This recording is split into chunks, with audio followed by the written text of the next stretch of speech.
बिस्मिल्लाहिर्रहमानिर्रहीम। अस्सलाम वालेकुम ट्रेनीज।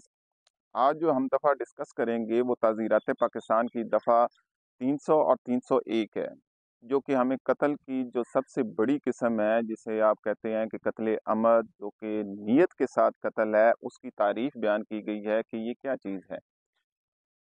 सबसे पहले जो मैंने अल्फाज बोला वो यही बोला है कि नीयत। जो कोई शख्स बिल इरादा किसी का कत्ल करेगा तो उसे हम कत्ल अमद कहते हैं। कानूनी लॉ की ज़बान में अगर हम बात करें तो हम इसकी तारीफ दफ़ा 300 में ऐसे पढ़ते हैं या देखते हैं कि कोई भी शख्स नीयत के साथ कोई ऐसा फेल करे जिससे फेल करने की वजह उसे मालूम हो कि इस फेल करने की वजह से किसी की मौत वाक़या हो सकती है या उसको कोई ज़रर शदीद पहुंच सकती है, और इस ज़रर शदीद की वजह से उस शख्स की मौत हो जाए तो इसे हम कत्ल अमद कहते हैं। ये सबसे बड़ी कत्ल की किस्म है और इसकी तारीफ जो है दफ़ा 300 में बयान की गई है।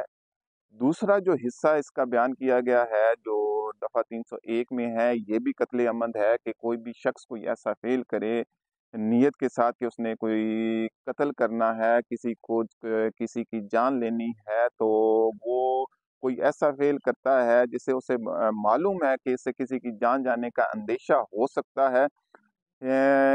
तो लेकिन वो उस शख्स की जान नहीं जाती जिसकी उसने नीयत की है, बल्कि किसी और शख्स की जान चली जाती है, तो ये भी कत्ल अमद की तारीफ में आएगा।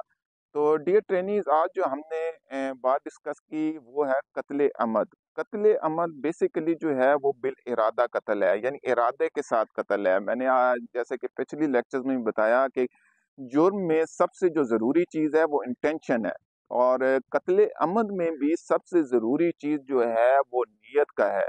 अगर कोई भी शख्स कोई ऐसा फेल करेगा जिससे किसी भी शख्स की मौत वाक़या होने का अंदेशा है, तो नीयत के साथ कि उसने किसी की जान लेनी है, तो वो कत्ल अमद की तारीफ में आएगा। बहुत शुक्रिया।